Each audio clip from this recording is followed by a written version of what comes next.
Julia. Decían que mi nacimiento estuvo marcado por el dolor. Al momento de salir desde el vientre de mi madre, mi cabeza fue a dar directamente al suelo. Es así como se contaría esa anécdota.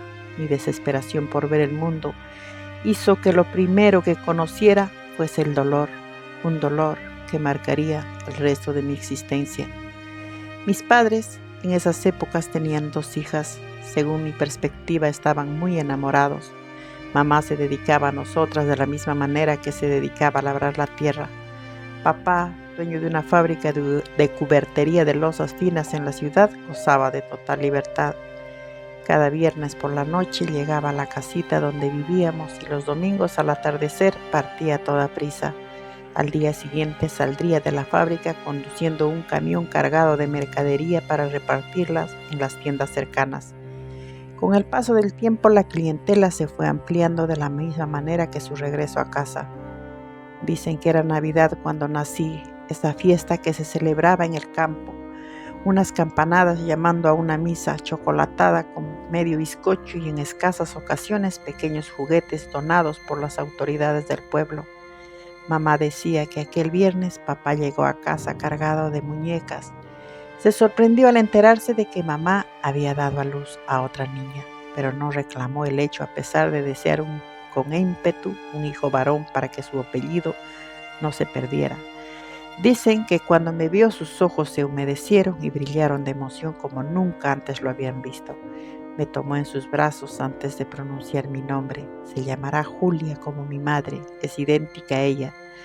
Quizás el cariño que sintió al verme le hizo suponer que me parecía a mi abuela paterna, porque él la quería mucho, pero con el paso de los años mi fisonomía cambiaría completamente. Cada vez que mamá relataba la historia se le aguaban los ojos. Ella también secretamente había deseado tener un niño. Las veces en que papá tardaba en volver a casa, mamá contaba que papá había vuelto de una infidelidad cuando nací y desde entonces cambió su comportamiento para bien.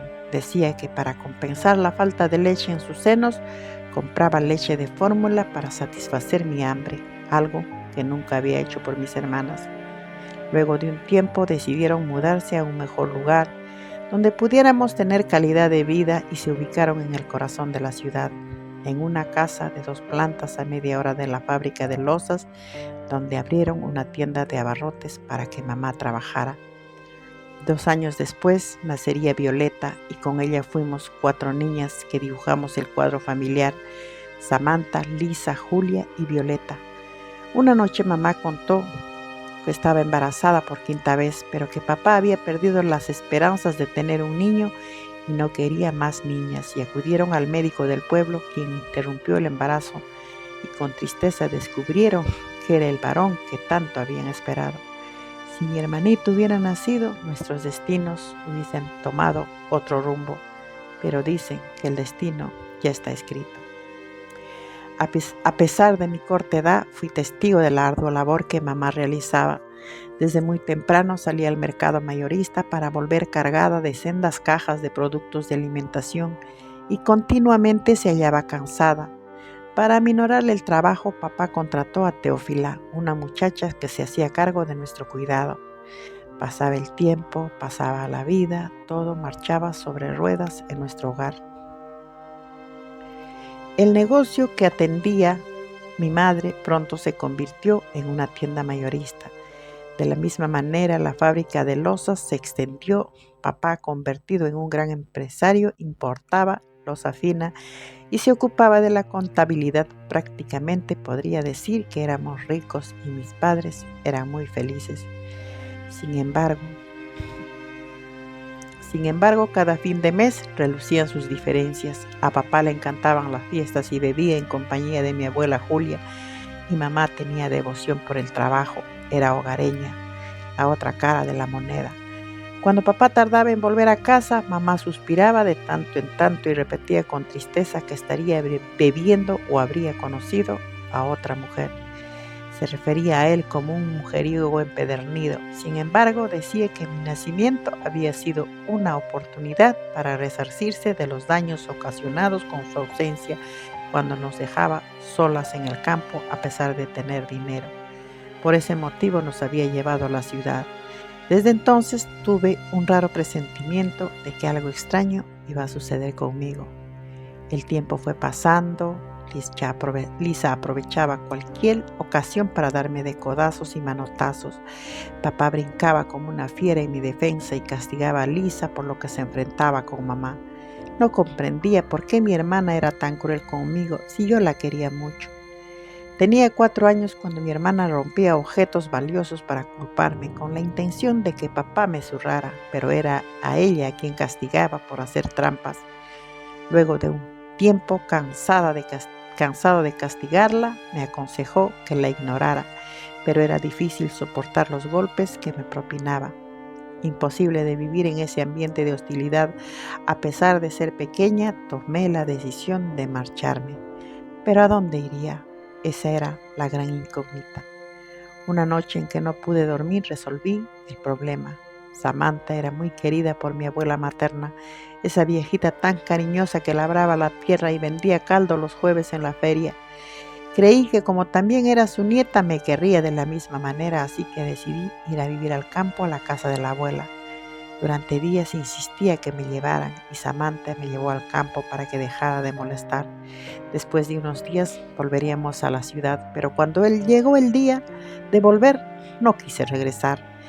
Temía contarles mi terrible verdad. No sabía explicar cómo me afectaban los ataques de Lisa.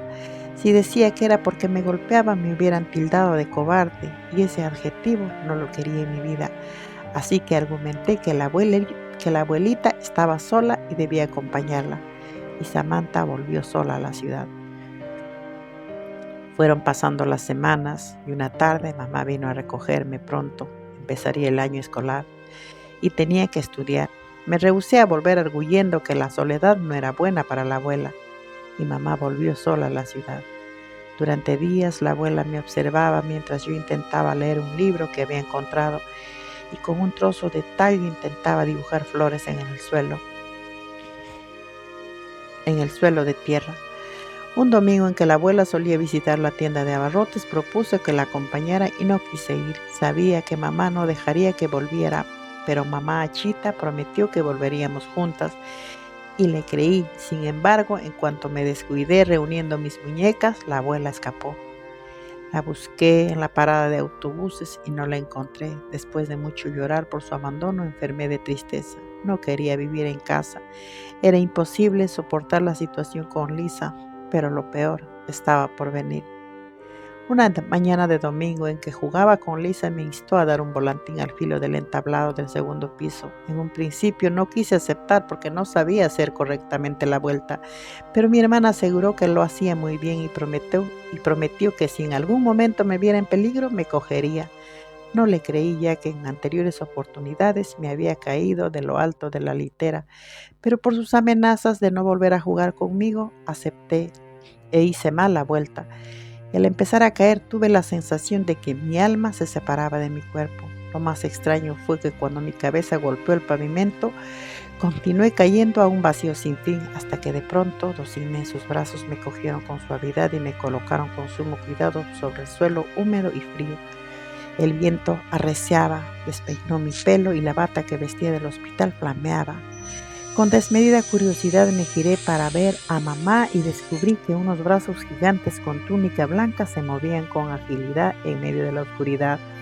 Aquel personaje me tocó la espalda y con suave voz ordenó que me acercara a casa, pero ésta se encontraba entre nieblas y la intuición dijo que no lo hiciera. Sin embargo, obedecí sin chistar. Avancé con cierta desconfianza cuando de pronto una ráfaga de dolor en la cabeza me hizo retroceder.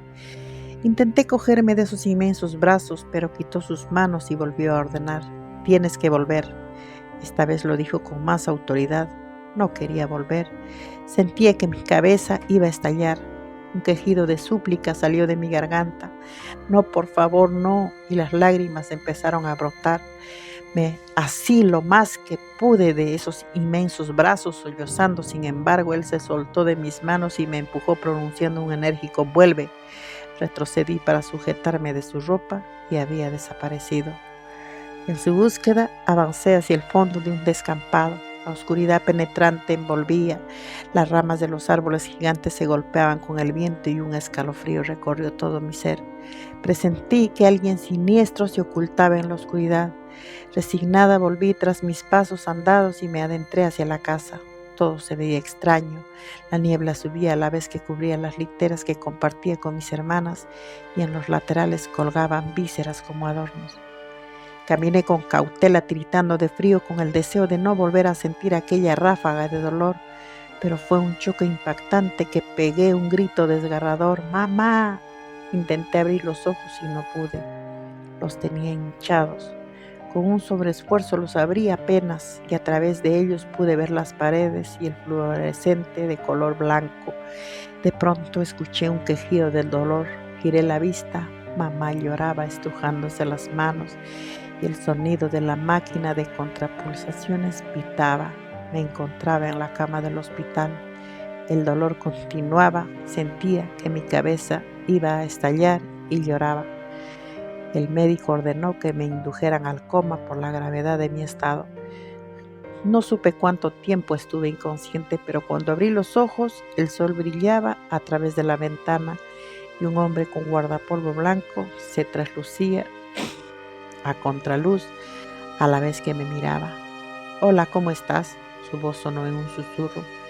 Intenté hablar, pero tenía la boca y la garganta seca. El médico explicó que estuve sedada por 2 semanas y dijo que 2 semanas más estaría en observación. Fueron los 15 días más largos de mi vida.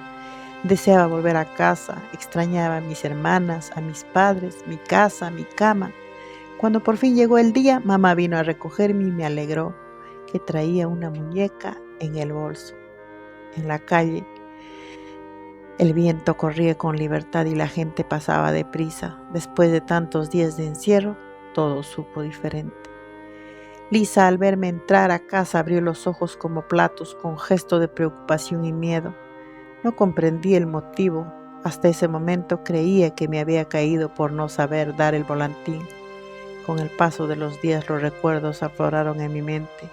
Lisa no solo no me había cogido, sino que me había empujado. Desde ese accidente, papá no permitía que nadie me hiciera llorar. Me protegía sobremanera y yo me sentía segura bajo su protección, con la firme idea que sería para siempre. Sin embargo, la vida se presentaría para mí cuesta arriba. No imaginaba cuán cuesta arriba sería mi destino.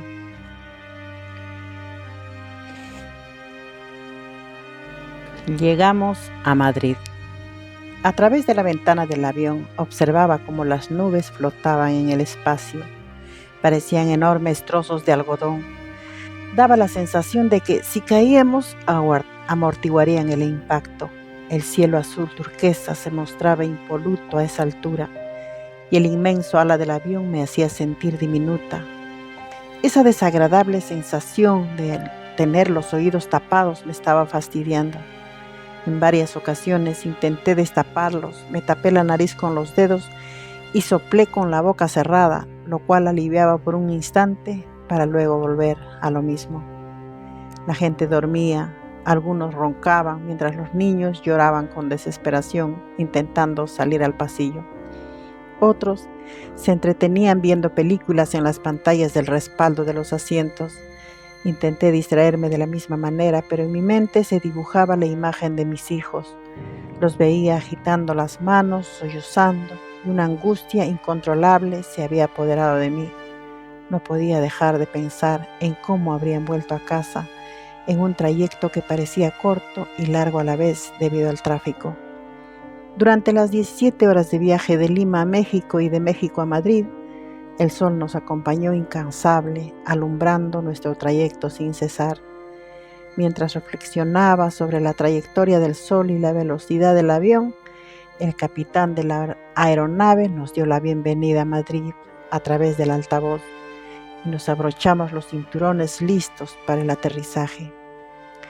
A medida que descendía el avión, el aeropuerto de Barajas se vislumbraba en su amplitud, extendiéndose hacia el horizonte sin límite aparente.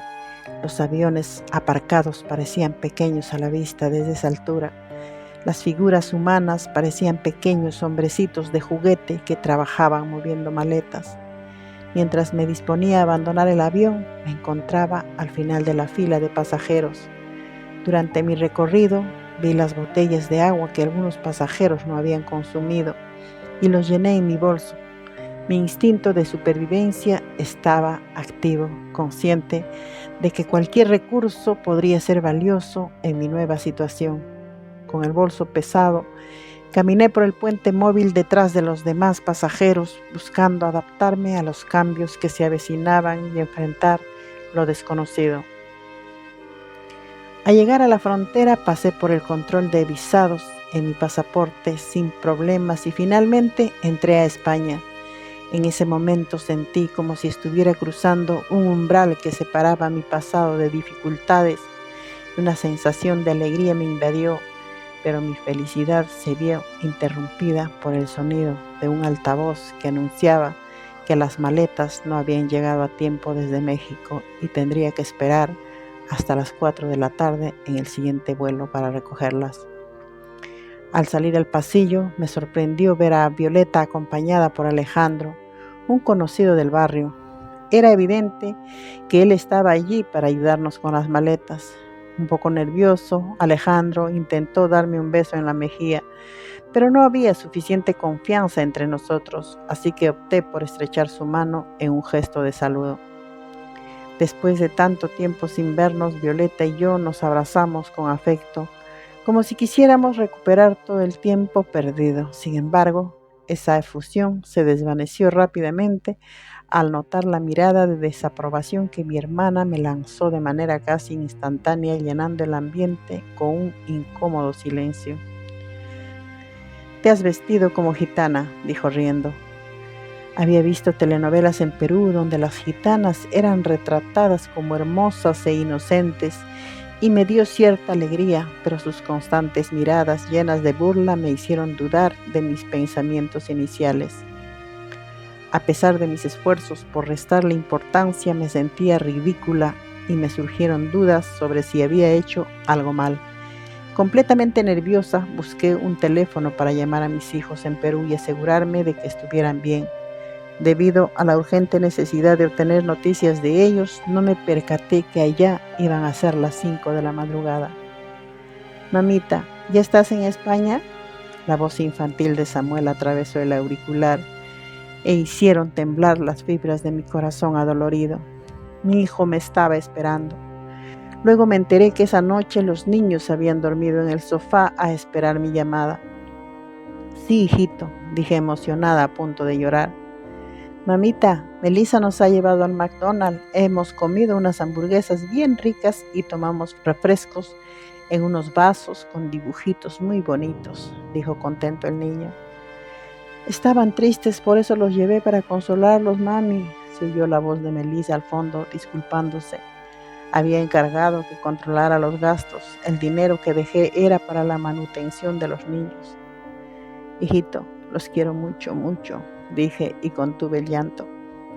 «Yo también te quiero mucho, mamá», respondió mimoso el niño y los demás gritaron al unísono. «Te queremos, mami». Mi corazón latió a 1000 al escuchar las voces de mis hijos al otro lado de la línea, pero me tranquilizó saber que estaban bien y les mandé muchos besos. Los aconsejé que tuvieran cuidado y se alimentaran correctamente. Fue reconfortante hablar con ellos, aunque fuera a esas horas de la madrugada. De inmediato busqué un baño para asearme y cambiarme de ropa con la esperanza de que Violeta dejara de mirarme con sorna. A pesar de que fue ella quien me había dado indicaciones sobre cómo debía de vestir para estar en sintonía con los españoles. Entraba al servicio cuando, entre risas, Violeta me advirtió que tuviera cuidado de no ensuciar los baños. Y tenía razón.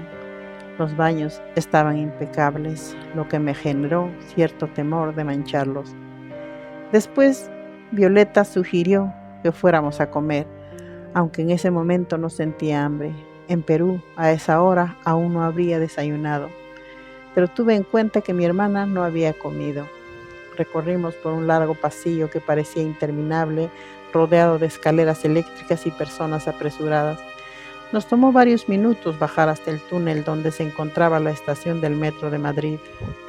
En el andén la gente que esperaba conversaba entre sí, algunos de pie y otros sentados en los bancos disponibles. Yo avanzaba sin detenerme a prestar atención a los detalles, enfocada en escuchar cómo los españoles pronunciaban las palabras. En pocos segundos el tren llegó y subimos a bordo. Era hora punta y viajamos apretados debido a la gran cantidad de pasajeros. En cuanto llegamos a la estación de Nuevos Ministerios, salimos a la calle. Las nubes transparentes se desvanecían en el cielo mostrando un gris difuminado. Ante ese nuevo mundo que se abría ante mis ojos sentí una oleada de nostalgia, esa sensación que nos embarga en las horas de la tarde, cuando el día está llegando a su fin, sin importar el lugar en el que nos encontremos. No supe con exactitud por qué, pero mi mente se transportó a mi barrio, recordando momentos pasados. Todo parecía estar en un estado de tristeza, a pesar de que el sol brillaba y la gente iba con ropa ligera. Sentía un frío penetrante que se clavaba en mi cuerpo y me dolía cada movimiento. Nos encaminamos hacia un puente rodeado por imponentes edificios mientras cruzábamos calles y explorábamos la ciudad. En ese momento, un autobús de 2 pisos pasó a nuestro lado repleto de personas que contemplaban la ciudad desde las alturas. Continuamos nuestro camino mientras yo observaba con curiosidad los rostros de los españoles y escuchaba atentamente su distintivo acento. Nuestra caminata nos llevó a un restaurante ubicado junto a un parque, donde finalmente Violeta decidió detenerse. Una vez nos ubicamos en la terraza, decidimos pedir costillas asadas. Cuando el camarero las trajo, me quedé sorprendida al ver que la carne sobrepasaba el tamaño del plato. A pesar de la tentadora apariencia, mi tristeza era tan abrumadora que apenas comí. Mi mente estaba ocupada pensando en cómo mis hijos habrían disfrutado ese delicioso plato de costillas. ¿Qué tal tu viaje? Violeta me sacó de mis pensamientos. Bien, tengo pena por mis hijos, dije con un nudo en la garganta a punto de llorar. Ya me imagino. Por eso cuando Octavio sugirió que viniera sola no acepté. No tengo el corazón tan frío para dejar a mis hijos, dijo. Sus palabras fueron un golpe bajo que me dejó desarmada y tragué saliva. No supe responder, considerando que fue ella quien me animó a venir sola en primer lugar. Alejandro evitó mirarme, lo cual me hizo sonrojar y desvió la mirada hacia Violeta de forma disimulada. Trató de distraerse y bebió su refresco con la atención puesta en su plato. Al salir del bar, decidimos dar un paseo por Madrid. Las calles se encontraban silenciosas, casi desiertas. Daba la sensación de un domingo en Lima. Al pasar por los portales, percibí un aroma floral. Más tarde, descubriría que provenía de los productos de limpieza. Luego de un corto paseo, llegamos a una avenida donde las tiendas abrían sus puertas. Se daba inicio a la jornada laboral de la tarde. Descubrí que todo en este país parecía de lujo, incluso los baños se veían lujosos. Continuamos caminando unas calles más y por fin llegamos a un parque amplio y espacioso. Los árboles dejaban caer sus hojas amarillas sobre las aceras, formando una alfombra que el viento arrastraba. Una vista hermosa y pintoresca. A las 5 de la tarde recogimos las maletas que Alejandro lo levantó en sus hombros y nos dirigimos hacia la estación de autobuses que nos llevaría a la casa de Violeta en Toledo. Mientras avanzaba entre la multitud, sentía como si hubiera llegado al cielo, un lugar donde todos mis sueños se harían realidad. En este nuevo entorno parecía que todo era más fácil. Mi mente comenzó a imaginar una vida próspera y llena de felicidad para mí y para mis hijos. Empecé a soñar con tener dinero rápidamente, construir mi propia casa y encontrar la felicidad duradera. Vamos, Julia, por aquí, increpó Violeta en voz alta, caminando en dirección a una calle angosta. Pareces hipnotizada. Reaccioné sobresaltada con la maleta de la mano y avancé deprisa detrás de ella. Tropezamos y se le salió un zapato. Ya no exageres, casi me has tirado al suelo. Se detuvo molesta a calzarse el zapato.